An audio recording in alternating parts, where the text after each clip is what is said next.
አድመጣይ ብራዘር አድመጣኝና ከዛ ታመጣለህ አልኩ። ነገርኳችሁ። ካቶሊካውያን ሁኑ፣ ኦርቶዶክሳውያን፣ ሉትራውያን ሁኑ፣ መካነ ኢየሱስ አንዳችሁም የህፃናትን ጥምቀት መሬት የያዘ ቅዱስ ቃሉን መሰረት ያደረገ አንድ ጥቅስ አታመጡም። አንድ ማለት ነው። ኦኬ ያው እጄ ላይ እየፈረሰብን ያለው ተጠቅሰዋል፣ ይፈርሳል። እዚህ ጋር ምንድን ነው ያለው? አንደኛ እዚህ በዓለ ሃምሳ ነው በነቢዩ በኢዩኤል የተነገረው በመንፈስ ቅዱስ ሐዋርያቱ ተሞልተው ጌታ በሚነጥቅ አውሎ ንፋስ መጥቶ የነበሩበትን ቤት ሞልቶት የተከፋፈሉ የእሳት ልሳኖች ታይቷቸው በአሕዛብ ልሳናት ሁሉ የተናገሩበትና ጌታ የተገለጠበት ጊዜ ነው ማለት ነው። በቀድሞ ቤቴ ንግግር እንዘግቦአን ምንቱ ውስተ አሐዱ ቤት ወረደ ለአሌሆም መንፈስ ቅዱስ ከመዘ እሳት ወተናገሩ በነገረ ሁሉ በአውርት ይላል። ይሄ ክፍል ማለት ነው የሐዋርያት ሥራ መጽሐፍ ምዕራፍ 2 ማለት ነው። ኦኬ ስለዚህ መንፈስ ቅዱስ ወረደ ማለት ነው። ከዛ ጉሽ ወይን ጠጅ ጠጥታችሁ ነው ጠግባችሁ ነው ብለው ላሏቸው ሰዎች ነው ጴጥሮስ ስብከቱን የጀመረው። የእስራኤል ሰዎች ሆይ ይህንን ቃል ስሙ ካለ በኋላ ቃሉን ሊሰሙ ለሚችሉ ሰዎች ነው ስሙ እኮ ብሎ ያለው። ከዛስ እናንተ ራሳችሁ እንደምታውቁት አለ። አየህ ይህንን ጉዳይ ቀጥሎ የሚሰብከውን ጉዳይ እዚህ ጋር ያሉ ሰዎች በሙሉ የሚያውቁትና የሚያገናዝቡት አንድ ታሪክ አለ። ከጥቂት ቀናቶች በፊት ከጥቂት ወራቶች ወይ ቀናቶች መስሎኝ ቀናቶች 40 ቀን ስለሆነ ከጥቂት ቀናቶች በፊት የተከናወነ አለ ከተማ ውስጥ ኢየሩሳሌም ከተማ ውስጥ የእስራኤል ሰዎች የተባሉት አዳልት የተባሉት በሙሉ የሚያውቁት ነፍስ የሚያውቁ የተባሉት በሙሉ የሚያውቁት አንድ ሊካድ የማይችል ነገር አለ። ራሳችሁ እንደምታውቁት አላቸው። እግዚአብሔር በመካከላችሁ በድንቅ በታምራትና በድንቅ ነገሮች ምልክቶችን በእርሱ በኩል ባደረገው በማድረግ ለናዝሬቱ ለኢየሱስ መስክሮለታል ይላል። ይሄኛው የአዲሱ መደበኛ ትርጉም ነው። በዛኛው ልቀይረው። ቆይ እሺ፣ እዚህኛው ልቀይረው። 54ቱ ትርጉም ማለት ነው የጃንሆይ ትርጉም።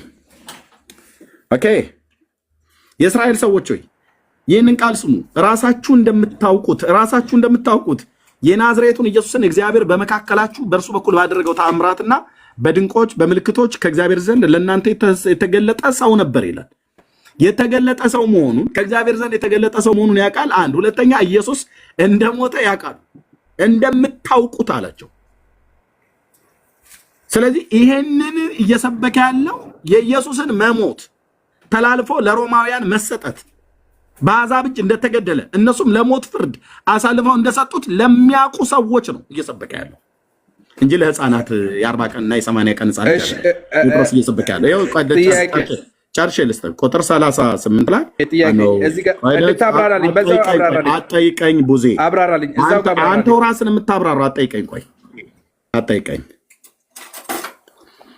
ራስህ ካብራራ በኋላ ነው ደስ ይለኛል። እንደዚህ አየህ። ኦኬ ይህን እንግዲህ እንዲህ ሲሰብካቸው ትልልቆቹ ማለት ነው። ይህንን በሰሙ ጊዜ ይላል። አየህ መስማት ለሚችሉ ሰዎች ነው ወንጌሉን የሰበከው። የኢየሱስን መሞት በአይናቸው ላዩ ሰዎች ነው ወንጌልን የሰበከው፣ አይሁዳውያን የሚሆኑ አሕዛብ። እዛ ግን የእስራኤል ሰዎች ናቸው የተሰበሰቡት። እዛ የተሰበሰቡ የእስራኤል ሰዎች በሙሉ የኢየሱስን መሞት በስጋ አይናቸው ያዩ የአይሁድ የሸንጎ አለቆች ጲላጦስና ሄሮድስ ከሐናና ከቀያፋ ጋር ተባብረውና ተመሳጥረው ፖለቲካዊ አጀንዳ ሰጥተው አሳልፈው ለሞት ፍርድ የሰጡት አንድ የ33 ዓመት ወጣት ጴጥሮስ ግን የሚያውቀው ጌታዬ ብሎ የሚለው እኛም ጌታችን ብለን የምንለው እነሱ ግን አንድ ተራ ሰው ነው ብለው የሚሉት አሳልፈው እንደሰጡት ያውቃል። እና ታውቃላችሁ ታሪኩን ይሄንን እንደምታውቁት ነው ያላቸው። ስለዚህ ልክ እሱን እየሰበከ ሲመጣ ነው ይህን በሰሙ ጊዜ ልባቸው ተነካ ይላል። ሰምተው ለሚያገናዝቡ ሰዎች ሲነግራቸው ነው ሰምተው አገናዘቡ። እናስ ልባቸው ተነካ። ጴጥሮስና ሌሎችንም ሐዋርያት ወንድሞች ሆይ ምን እናድርግ አሏቸው ይላል። አየህ ስብከቱን ከሰሙ በኋላ እነዚህ የሰሙት ሰዎች ልባቸው ተነክቶ ብቻ አይደለም የተዉት፣ ለነ ጴጥሮስ ራሱ ሪስፖንድ አደረጉ። ምን ብለው ምን እናድርግ አሉ። የ40 ቀን ሕፃን ልጅ ለጴጥሮስ ምን ላድርግ አለው እንዴ? አላለም። የ80 ቀን ሕፃን ልጅ ምን ላድርግ አለች እንዴ? አላለችም። ስለዚህ የካቶሊክ የኦርቶዶክስ የሉትራውያንና የመካነ ኢየሱስ የ40 ቀን ሕፃን ልጅ እና የ80 ቀን ሕፃን ልጅ ጥምቀት ሰው ሰራሽ ትምህርት እንጂ መጽሐፍ ቅዱሳዊ ትምህርት አይደለም ብዬ ስናገር በመረጃ ነው። ራስህ ጨርሰው ከፈለክና በኋላም ጠይቀኛል። ከቁጥር 38 ጀምሮ አንብብ እስከፈለክበት ቃል ድረስ ልባቸው የተነኩ ሰዎች ናቸው። ቃሉን ሰምተው ልባቸው የተነኩ ሰዎች ነው ጴጥሮስ የሰበከው። ለ40 ቀንና ለ80 ቀን ሕፃን ልጅ አይደለም። ከዛስ ጴጥሮስም ምን እናድርግ ብለው ሲጠይቁት ንስሐ ግቡ አላቸው። ምን እናድርግ ብለው የጠየቁት ሰዎች መካከል ሕፃናት የሉም። ግልጽ አይደለም እንደ አማርኛችን። ፔንቴኮስታል እያላችሁ ዝም ብሎ ለመጥላት ከመምጣት በፊት እውቀት ይዛችሁ ነው። የሉም እዚህ ውስጥ ምን እናድርግ ብለው ካሉት ውስጥ የ40 ቀንና የ80 ቀን ሕፃን ልጅ ተናገረ ብለህ አትለኝም።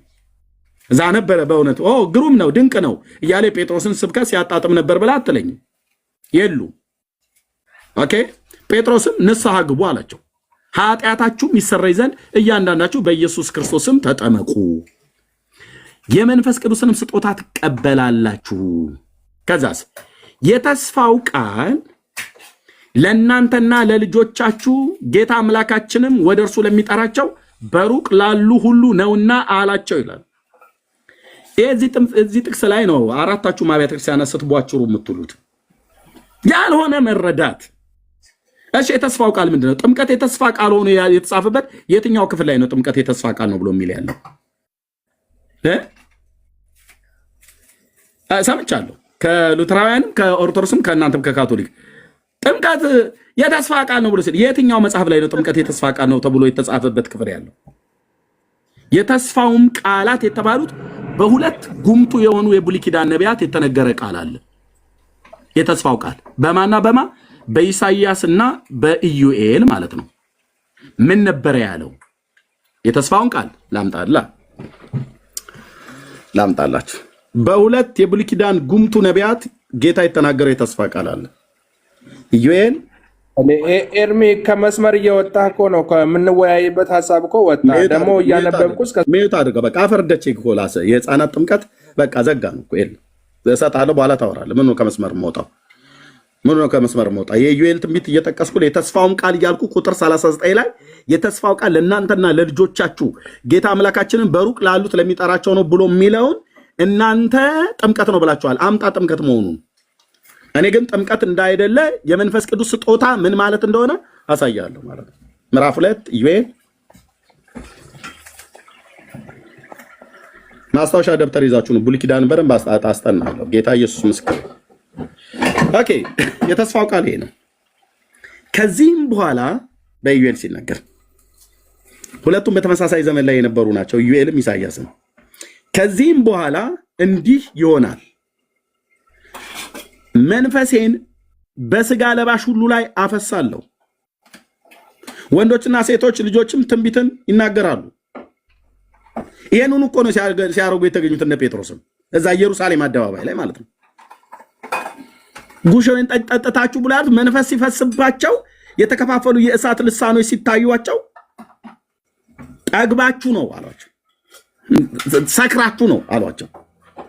በጉሽ ወይን ጠጅ ነው እንደዚህ የሚወጡ ብሎ ሲል የለም ብሎ ተነሳና ሐዋርያው ተናገረ። በነቢዩ ኢዩኤል የተነገረው ነው ብሎ እዛው ምዕራፍ 2 ላይ ቅድም ካነበብነው ከቁጥር 22 ከፍ ብለህ ታነበዋለህ።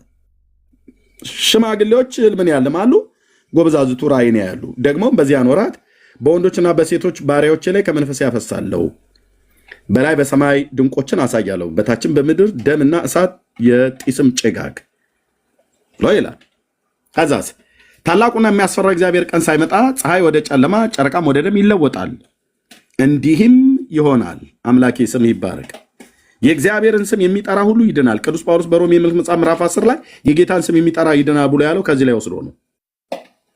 አንዱ ጌታ የሁሉ ጌታ ነው፣ ለሚጠሩት ሁሉ ባለጠጋ ነው፣ የጌታን ስም የሚጠራ ይድናል ብሎ የሚለውን ከዚህ ቃል ላይ ነው ኮት ያደረገው። እግዚአብሔርም እንደተናገረ በጽዮን ተራራና በኢየሩሳሌም መድኃኒት ይገኛል፣ ደግሞም እግዚአብሔር የጠራቸው የምስራች የሚሰበክላቸው ይገኛሉ አለ። ኦኬ። ስለዚህ በዚህ ክፍል ላይ መንፈሴን አፈሳለሁ ብሎ የሚል በኢዩኤል በባሪያው አፍ እግዚአብሔር ተናግሯል። አንዱ የተስፋ ቃል ይሄ ነው። ይሄንኑ የተስፋ ቃል በነቢዩ በኢሳይያስ በኩል የደገመውን ላሳይህና ከዛ ደግሞ አንተ ደግሞ ትናገራለህ ማለት ነው።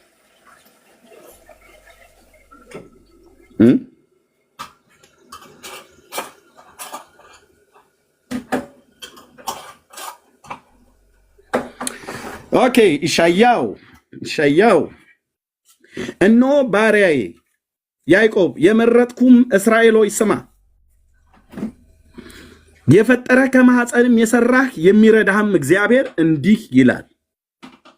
ባሪያዬ ያዕቆብ የመረጥኩ ይሽሩን ሆይ አትፍራ፣ በተጠማ ላይ ውሃን በደረቅም መሬት ላይ ፈሳሾችን አፈሳለሁና መንፈሴን በዘርህ ላይ በረከቴንም በልጆች ላይ አፈሳለሁ። አየህ፣ መንፈሴን በዘርህ ላይ አፈሳለሁ። ይህን የተስፋው ቃል የተስፋውም ቃል ለእናንተና ለልጆቻችሁ በሩቅ ላሉት ለሚጠራቸው ነው። ምክንያቱም እዛ በዓለ ሃምሳ ላይ መንፈስ ቅዱስ ነው እኮ ይወረዳላቸው። በኢዩኤል የተነገረውና በኢሳያስ የተነገረው ነው የፈጸመው ጌታ እንጂ የህፃናት ጥምቀት ነው እንዲዛ ጋር የተፈጸመው። አታፍሩም? አሁን ሐዋርያት ሥራ ምዕራፍ 2ን ስታቅሱ ካቶሊክ፣ ኦርቶዶክስ፣ ሉትራውያን፣ መካነ ኢየሱስ አታፍሩም? ለህፃናት ጥምቀት ሐዋርያት ሥራ ምዕራፍ 2ን ስታቅሱ የተስፋው ቃል ለእናንተና ለልጆቻችሁ ብሎ የሚለውን ጠቅሰህ ያለ አውዱ አንሻፈህ የሰው ስርዓትን ትምህርት እዚህ ልታጸድቅ ትመጣለህ።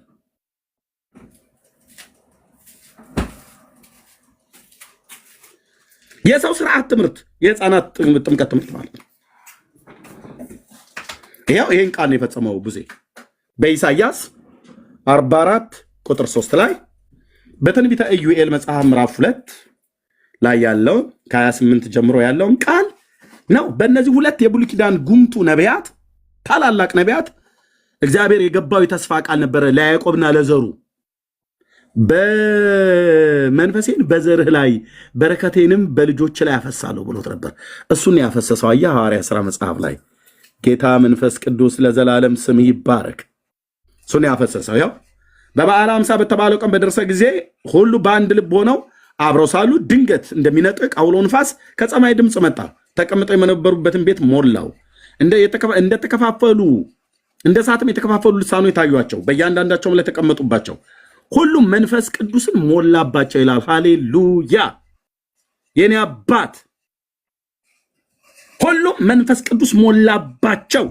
ልክ አደረገው ማለት ነው። እግዚአብሔር በባሪያው በኢዩኤል አፍ እንደተናገረ በባሪያው በነቢዩ በኢሻያው አፍ እንደተናገረው አደረገው ማለት ነው።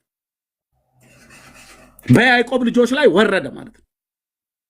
12ቱ ሐዋርያት እዛ የነበሩትን ሌሎች ሙሉ ጭምር ከጌታ ጋር የነበሩት በሙሉ አይሁዳውያን ናቸው። አደረገው ያው በሁሉም መንፈስ ቅዱስ ሞላባቸው ይላል። ፈሰሰ ብሎ ያለውን ማለት ነው። ኢሳያስ አፈሳለሁ ብሎ ያለውን ሲፈስ ተሞሉት ማለት ነው። ኢየሱስ ጌታ ነው። ይሄን የፈጸመው እግዚአብሔር። የህፃናት ጥምቀት ትላላችሁ እንዴ? ይሄን የተፈጸመው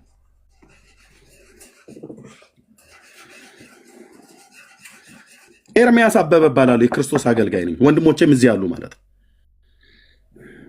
የህፃናት ጥምቀት የህፃናት ጥምቀት የህፃናት ጥምቀት የህፃናት ጥምቀት ይሉናል። አምጡ ብለን ስንል የማይገናኝ ጥቅስ፣ ክፍሉ የሚያወራው ሌላ፣ እነሱ የሚያወሩት ሌላ። የት አለ? አንደኛ ጴጥሮስ የሰበከው ራሳችሁ እንደምታውቁት ብሏቸዋል። እዛ ጋር የሰበካቸው ሰዎች የኢየሱስን ለአሕዛብ ተላልፎ መሰጠት፣ በሮማውያን እጅ መገደል፣ ግብዞች የሆኑ አይሁዳውያን አሳልፈው እንደሰጡት የሚያውቁ የአይን ምስክሮች ሊሆኑ የሚችሉ ሰዎች ናቸው እዛ ጋር የነበሩት። አይ አናቅም ብለው አይተዋል። ስቀለው ብለው ላሉት ሁሉ ጭምር እኮ ነው ለእነሱ ነው የተሰበከው። አይተዋል። በማንም አያሳብብም፣ በማንም አያመካኝም፣ እራሳችሁ እንደምታውቁት አላቸው። የናዝሬቱን ኢየሱስን እግዚአብሔር በታምራቶችና በድንቆች በምልክቶች ከእግዚአብሔር ዘንድ ለእናንተ የተገለጠ ሰው ነበር ብሏቸው ነገራቸው። አይ እኛ እናውቀውም አላሉም፣ ያውቃሉ። በቅርብ ቀናቶች ውስጥ የተፈጸመ ነገር እኮ ነው ጴጥሮስ የሰበካቸው፣ ያውቃሉ። እና የሐዋርያውን ንግግር ይልኛ ታዲያ የኢዩኤልን ቅድም ያነበብኩትን የትንቢቱን ቃል ነው እዚጋ ጠቅሶ ከጨረሰ በኋላ ከዛ ምን እንዳላቸው ምን እንዳላቸው እኔ አይን ላለው አይምሮ ላለው ማገናዘብ ለሚችል መቼም እግዚአብሔር የቃሉን ፍቺ ካላበራል በስተቀር መጽሐፉን ይዘው እኮ የጠፉ ራሳቸው አይሁዳውያን ናቸው። ብራዘር መጽሐፍትና የእግዚአብሔርን ኃይል አታውቁና ትስታላችሁ ብሎ እንዳለ አሁንም ካቶሊክ፣ መካነ ኢየሱስ፣ ሉትራውያን ምናምን ነገር ኦርቶዶክስ የሚባሉ መጽሐፉን ይዛችሁት የጠፋችሁ ማለት ነው። የህፃናትን ጥምቀት ትራዲሽን ነው አልከኝ እኮ ቅድም ሐዋርያቱ ብለዋል አልከኝ። አምጣ ብዬ ስለ ትራዲሽን ነው አልከኝ። ትራዲሽንን እዛው በቃ ትራዲሽን ራብሽ ጨምር ብራዘር። የምንቀበላቸው ትራዲሽኖች አሉ። በትራዲሽን አይደለም ቤተክርስቲያን የምትመራው በእግዚአብሔር ቃል እንጂ ትራዲሽኖችን ቢኖሩ አንዳንድ ትራዲሽኖች የምንቀበላቸው ቢኖሩ ግን ዋና ቤተክርስቲያን መሰረቷ ብሉይ ኪዳንና አዲስ ኪዳን ነው። በሙሴ ሕግና በነቢያት በመዝሙራት የተጻፈ ታናክ አለ። የአዲስ ኪዳን ሕፃናት ማለት የአዲስ ኪዳን ሐዋርያት ትምህርት አለ። ይኸው የእስራኤል ሰዎች ሆይ ይህንን ቃል ስሙ አለ። ቃሉን መስማት ለሚችሉ ነው ስሙ ያለው። ለ40ና ለ80 ቀን ሕፃን ልጅ አንተ ሕፃን ይህን ቃል ስማ አላለም።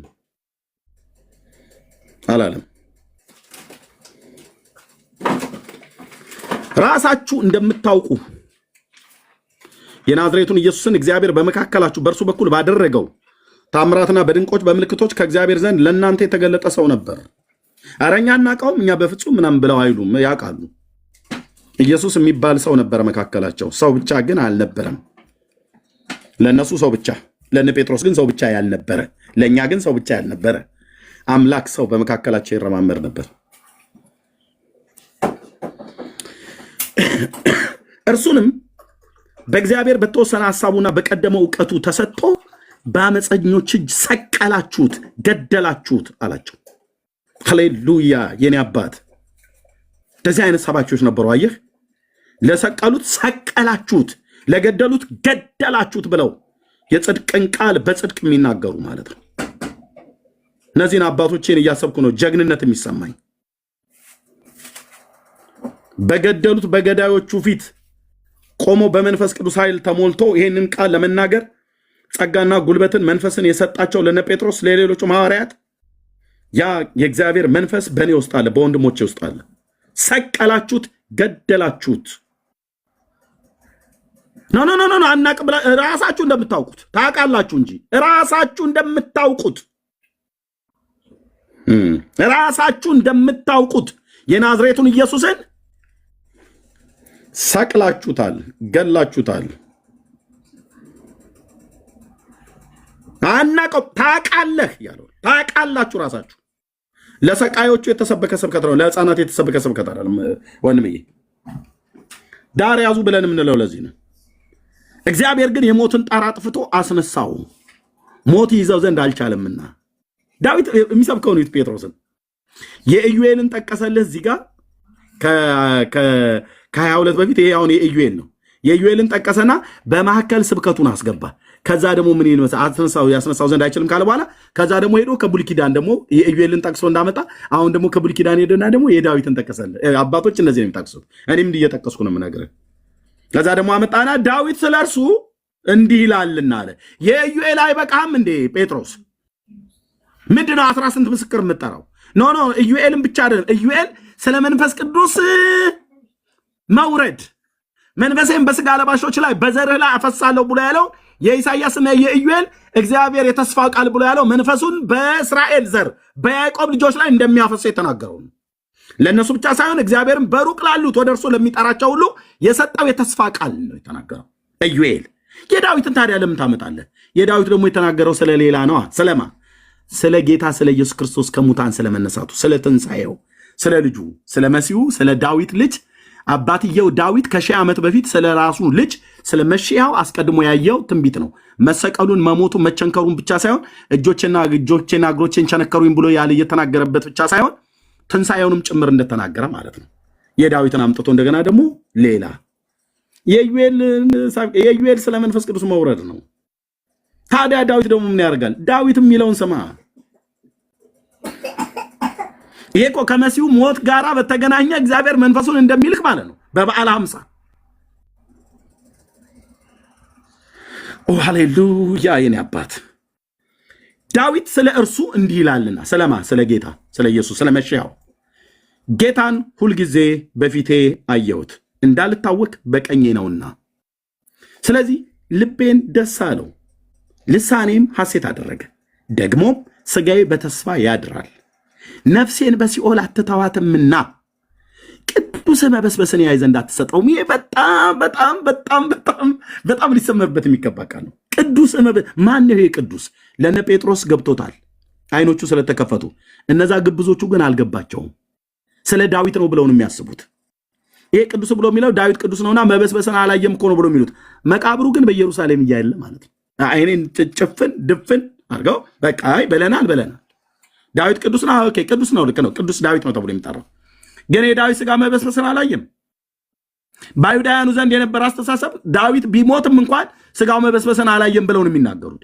ዳዊት ስለ ራሱ እንደተናገረው አድርገው ነው የሚናገሩት። ይህን ክፍል ኖ እያለ ነው ጴጥሮስ። የህይወትን መንገድ አስታወቀኝ፣ ከፊት ጋር ደስታ ትሞላብኛለህ ካለ በኋላ ወንድሞቼ ወይ አላቸው። የዳዊትን መዝሙር ከተናገረ በኋላ ማለት ነው። የዳዊትን ጥቅስ ጠቅሶ እስከ ቁጥር 28 ድረስ አወራና ወንድሞቼ ወይ አለ። እሺ ስለ አባቶች አለቃ ስለ ዳዊት እንደሞተና እንደተቀበረ ለእናንተ በግልጥ እናገር ዘንድ ፍቀዱልኝ አላቸው። ነገሩ ባይፈቅዱለትም ይናገራል።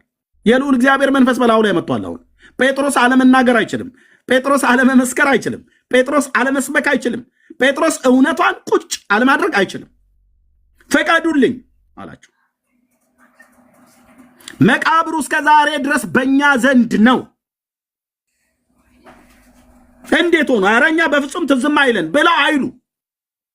አሁንም አለ የዳዊት መቃብር እንኳን ያን ያደልም አሁን ጭምር የሚያምር ልብስ ለብሳ ማናው ሰርተውለት የሚያምር ቤት ተሰርተው ብራዘር በሚሊዮን የሚቆጠር ዶላር ሽሊንግ እስራኤል ከቱሪስት ገንዘብ ታገኝበታለች። ያገኙ እውነት የዳዊት መቃብር እንኳን ለማየት ሄዶ ሰው የአብርሃም መቃብር ለማየት ሄዶ ስንት ሚሊዮን ዶላር ይፈሱ። የአሕዛብን ጡት ተጠቢ ያለሽም ብሎ ያላት በዚህ መንገድም ሳይሆን አይቀርም። ይጥቡ አይሁዳውያኑ ይብሉ። በቃ ትሄዳለህ ማለት ነው። እኔም በሚሄድ ሳለ ያለው ክፈል ካሉኝ ግዴታዬ ነው ለመክፈል። ሄጄ አነባዋለሁ። የዳዊት ጽሑፍ ላው ላይ ስላለ በእንግሊዝኛ ምናምን ነገር ንጉሥ ዳዊት ማለት ነው። እውነት እኮ ነው። መቃብሩ ቢከፈት የሆነ ቅሪታ አካሉን አታጣም። ወይ ጭንቅላቱ ወይ ይሄ ቅልጥሙ ምናምን ነገር አንዱ ብቻ ታገኛለህ።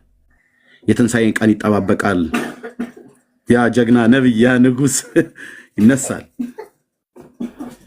እና ምን አላቸው? በግልጥ እንድናገር ፍቀዱልኝ። መቃብሩ በእኛ ዘንድ አይደለም እንዴ? መቃብሩ እኮ በእኛ ዘንድ ነው አላቸው። እናማ ይሄ ከዚህ ከላይ ቅዱስ መበስበስን ያይ ዘንድ አትሰጠውም ብሎ ያለው ዳዊት ስለ ራሱ ሳይሆን ስለ ልጁ ነው እያላቸው ነው። የታለ ልጅ የሚለው ዳዊት ነቢይ ስለሆነ ከወገቡ ፍሬ ልጅ ማለት ነው። አየህ ፍሬ ብሎ የሚለው ልጅ ማለት ነው እንጂ ብርቱካን ማለቱ አይደለም። አፕል ፓፓያ ማለቱ አይደለም። ነቢይ ስለሆነ ዳዊት ከወገቡ ፍሬ ማለት ልጅ በዙፋኑ ያስቀምጥ ዘንድ እግዚአብሔር መሐላ እንደማለለት ስላወቀ። የት ነው ክፍል የተጻፈው? መዝሙር 131 ቁጥር 11 ላይ ስላወቀ ስለ ክርስቶስ ስለ መሽያው ማለት ነው ስለ ክርስቶስ ትንሣኤ አስቀድሞ አይቶ ከ1000 ዓመት በፊት ነፍሱ በሲኦል እንዳልቀረች ስጋውን መበስበስን እንዳላየ ተናገረ። ስለዚህ የቅዱስ መበስበስን ያይ ዘንድ አትሰጠውም ብሎ ያለው ዳዊት ስለ ራሱ ሳይሆን ስለ ልጁ ነው። ስለማ ስለ ዳዊት ልጅ። የዳዊት ልጅ ምን ባለ? የወገብ ፍሬ ማለት ልጅ ነው። አዎ። እና ስለ ልጁ አስቀድሞ አይቶ ምን ስለሆነ? ነብይ ስለሆነ መቸንከሩን ብቻ ሳይሆን ከሙታን መነሳቱን ሁሉ አስቀድሞ አይቷል። አየው፣ ዳዊትን የጠቀሰበት ምክንያት ብላቴናው ዳዊት ንጉሥ ዳዊት ያ ታላቅ የእግዚአብሔር ሰው አስቀድሞ በመንፈስ ቅዱስ በትንቢት ተረድቶ ስለ ክርስቶስ ትንሣኤ አስቀድሞ አይቶ ይላል ተናገረ ብሎ ካለ በኋላ አሁን ምን እያላቸው ነው? ይሄ ታዲያ ምንድነው? አሁን ልባቸው የተነካበት እኮ ምክንያት ምን እንደሚልየው ይህንንም ኢየሱስን እግዚአብሔር አስነሳው አላቸው።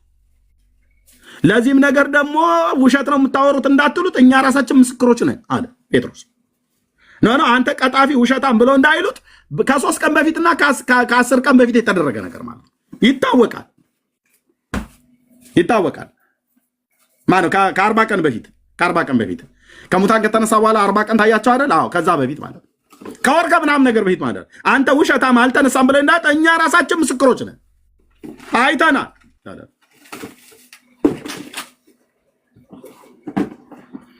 ስለዚህ በእግዚአብሔር ቀኝ ከፍ ከፍ ብሏልና እርገቱን ይኸውልህ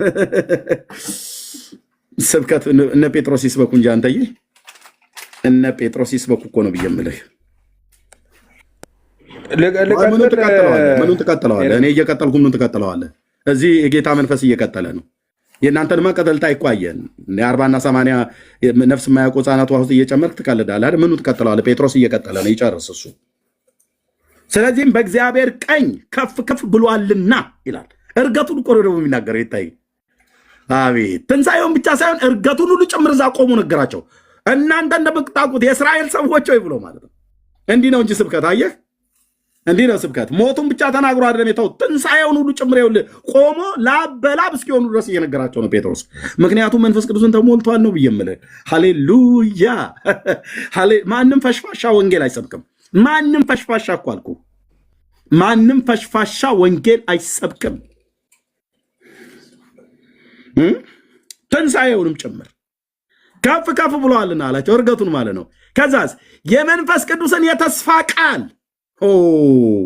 የመንፈስ ቅዱስን የተስፋ ቃል የትኛው? ኢዩኤል መጽሐፍ ላይ ምዕራፍ 2 ላይ ያለው ኢሳይያስ 44 ላይ ቅድም ያነበብነው ማለት ነው።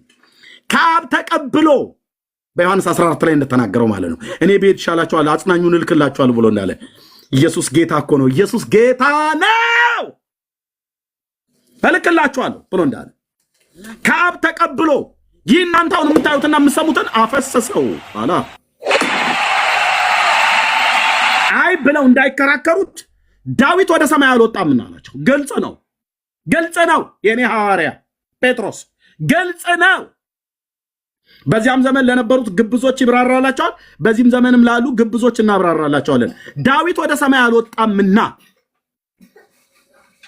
ነገር ግን እሱ አለ ዳዊት ነቢይ ስለነበረ አለ። የት መዝሙር 109 በቅንፍ 110 ቁጥር 1 ላይ አዶኒ ለአዶናይ ብሎ ያለበት ክፍል ማለት ነው። ጌታ ጌታዬን ጠላቶችን የእግር መረገጫ እስካደርግልህ ድረስ በቀኜ ተቀመጥ አለው።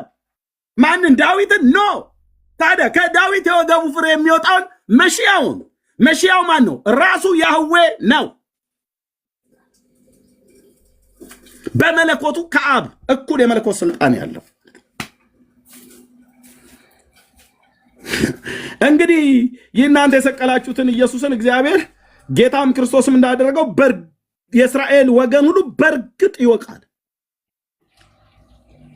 አሁን ልብ በሉ። ሞቱን ተናገረ፣ ትንሣኤውን ተናገረ፣ እርገቱን ተናገረ። ሞቱንና ትንሣኤውን እርገቱን ከተናገረ በኋላ የመንፈስ ቅዱስን መውረድ እሱ ከሞተ ከዛ ከተነሳ ከዛ ካረገ በኋላ እልክላችኋለሁ ብሎ እንዳለ ላከልን። ከላከው በኋላ ፈሰሰ እና በዛ ነው በልሳን የምንጸልየው ነው ያለው ጴጥሮስ። ካኑ ማወረከኛ ይሄው ነው ብራዘር። እዚህ መጣ አታምታታም ነው ብዬ የሕፃናት ጥምቀት ሐዋርያት ሥራ መጽሐፍ ምዕራፍ 2 ቁጥር 38 ላይ እያንዳንዳችሁ ተጠመቁ ብሏልና ሕፃናት መጠመቅ አለባቸው ይላል። ዳርያስ መካነ ኢየሱሱን ኦርቶዶክስ፣ ካቶሊኩን ሉትራውያን፣ ዳርያስ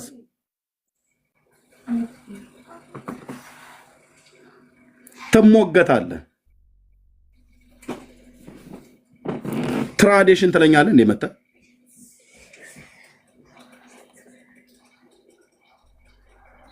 ሰዎች በእግዚአብሔር ልጅ በኢየሱስ ክርስቶስ አምነው ወንጌል ተሰብኮላቸው እንዲጠመቁ የጌታ ትእዛዝ ከሆነ ትራዲሽን አይደለም፣ ትእዛዝ ነው። ጥምቀት በትራዲሽን አታጠምቅም፣ በትእዛዝ እንጂ። እንዲህም አላቸው ወደ ዓለም ሁሉ ሂዱ፣ ያገኛችሁትን ሕፃን ወንድ ሳትሉ እያያዛችሁ ውሃ ውስጥ እየጨመራችሁ አጥምቋቸው። ዋና ውሃ ነው። ውሃ የነካው ይድናል ብለዋል እንዴ ጌታዬ? አላለም። አላግጥብሃለሁ አልኩ። በሰው ስርዓት ትምህርት ላይ አላግጣለሁ አልኩ። የእስራኤልን ሕዝብ ገደል የከተተ የሰው ስርዓት የሆነ ትምህርት ነው። በትንቢተ ኢሳይያስ መጽሐፍ ምዕራፍ 29 ላይ በማርቆስ 7 ላይ አምጥቶ ጌታ የተናገረው፣ በማቴዎስ 15 ላይ ጌታ ተናግሮታል። ይህ ሕዝብ በከንፈሩ እኔን ያከብረኛል፣ ልቡ ግን ከኔ በጣም የራቀ ነው ካለ በኋላ በሰው ስርዓት በሆነ ትምህርት በከንቱ ያመልኩኛል፣ ይፈሩኛል ብሎ ያለበት በሰው ስርዓት ትምህርት። ጳውሎስን እኮ ገደል የከተተው እኮ የነበረ የሰው ስርዓት የሆነ ትምህርት፣ ከአባቶች ወግ ይልቅ ከመጠን ይልቅ እየቀናው ምናምን ነገር ያለበት ገላትያ ላይ ማለት ነው። አይኑን በውርነት የመታ ክፉ ፎቃቃ የሆነ ትምህርት ነው የሰው ስርዓት የሆነ ትምህርት። የሰው ስርዓት የሆነ ትምህርት በእግዚአብሔር እውቀት የተነሳውን ጳውሎስ እናፈርሳለን ብሏል። እኔም ብትንትኑን ነው ማጠፋለን፣ አራራለን።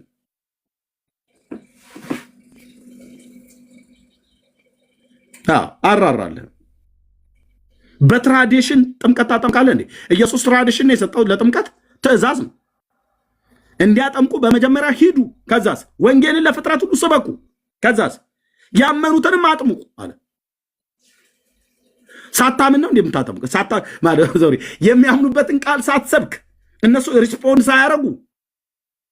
ቀድሞ ወንድምነት ሲናገር ነበር። እስኪ ሂዱና ዮሐንስ ወንጌል መጽሐፍ ምዕራፍ 6 የምጠቅሱ መንገድ ላይ ቆመህ ህብስቱና ወይኑን ይዘህ ማለት ነው ና አንተ ከየት ቤተ መጣ እኔ እስላም ነኝ ብሎ ና ብላ ይሄንን መብላት አለበት የዘላለም ሕይወት ግዴታ ነው ማለት አንገትህ ሊልህ ይችላል በቴስታ ማን አንተ ዮሐንስ ወንጌል መጽሐፍ ምዕራፍ 6 ህብስቱና ወይኑ ነው ቂጣውና ወይኑ ነው ብሎ ያለህ ማን ነው? የኛ ቴዎሎጂ ተመራማሪ በቃ ያለ እናንተ እግዚአብሔርን ቃል የሚያውቃል ለማር የቱ ጋር ነው ዮሐንስ ወንጌል መጽሐፍ ምዕራፍ 6 ቂጣውና ወይኑ ነው ብሎ ያለህ? ህብስቱና ወይኑ ማለት ነው። ቂጣ ማለት እያናናቁት አይደለም። የቂጣ በዓል የአይሁዳውያን የቂጣ በዓል እየበሉ እያሉ ነው። ከዛው ከሚበሉት ከመራራ ቅጠል ጋር ከሚበሉት እርሾ ካነካው ቂጣ ላይ አንስቶ ነው ጌታችን የተናገረው። ኦኬ ግልጽ ነው። አስምሬ ነው የምነግርህ ስለ መድኃኒዓለም ምስክሬ። አታምታታም። በእርሱ ስለማመን እንጂ ህብስትና ወይንን ስለመብላት ስለመጠጣት አይደለም ዮሐንስ 6 የሚያወራው። ስለ ወይኑና ስለ ህብስቱ ከፈለጋችሁ ማቴዎስ፣ ማርቆስ፣ ሉቃስ አለ። እሱ ላይ ማውራት እንችላለን። እሱንም በልተህ የዘላለም ሕይወት እኮ እናገኛለን ነው ብላችሁ የምትሉት የእግዚአብሔር ልጅ አታምኑ። ኢየሱስ ተብሎ ሲባል ግንባርህ ላይ ስርህ ይገታተራል። ኢየሱስ ጌታ ነው ሲባል ዝም በይ ጀመራቸው እንግዲህ ብለው ይላሉ። ራሷም ኦርቶዶክስ ካቶሊክም ሉተርን አባራ ሪፎርሜሽን ታድሶን መናፍቅ ነህ ብላ ያባረችው እሷ አይደለች እንዴ? የሮም ካቶሊክ የሀገር ናነው አናን ብለው የሚሏቸው መነኩሴ ሰብስባ የምታመልክ የነበረ ማርያም ራሱ ከኢየሱስ ክርስቶስ እኩል ጫማ አለካክታ ትከርሻ አለካክታ ታድናለች እያሉ ሲሉ የነበሩ ይኸው ከ500 ዓመት በኋላ አሁን አታድንም ከኢየሱስ እኩል ብለዋል። ጥሩ ነው፣ ጥሩ ጅማሬ ነው። ግን በዚህ 500 ዓመት ውስጥ ለሞተው ትውልድ ሂሳቡን ያወራርዳሉ።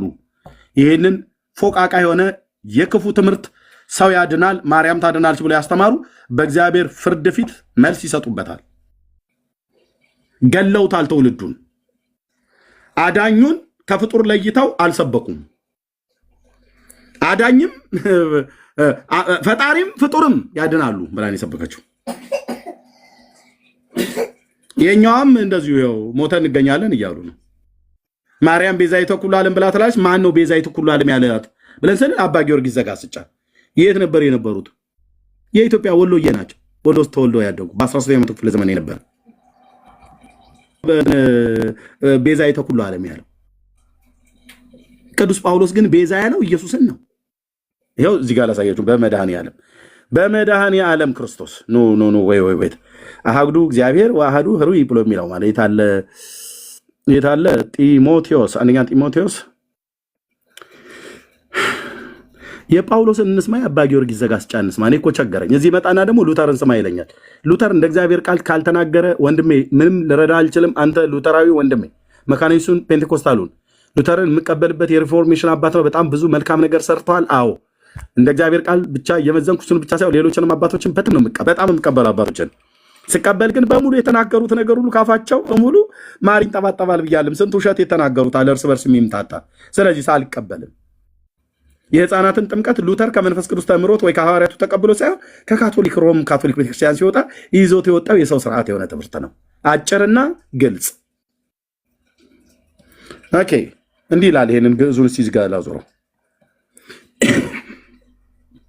አሐዱ እግዚአብሔር ወአሐዱ ኅሩይ ማእከለ እግዚአብሔር ወሰብ ኢየሱስ ክርስቶስ ዘኮነ ሰብአ ያው ዘመጦ ርእሶ ቤዛ ኩሉ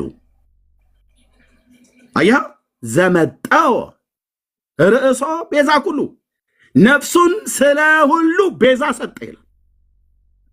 ይሄን ቤዛ ነው የማውቀው። ይሄን ቤዛ ነው የማውቀው።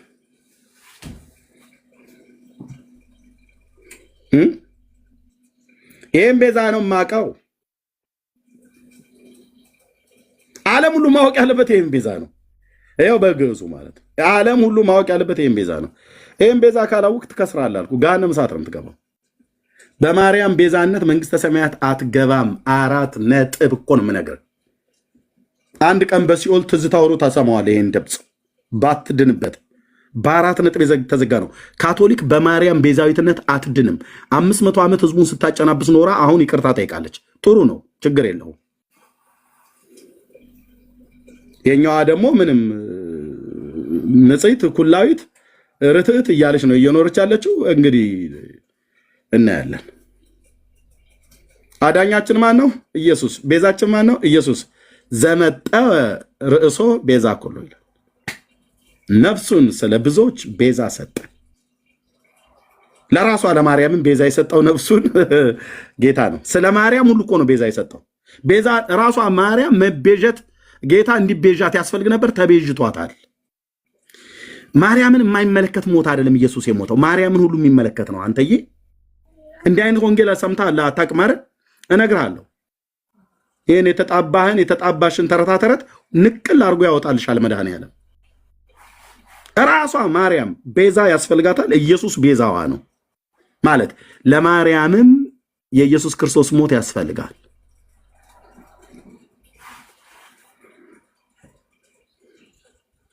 ይሄው ነው።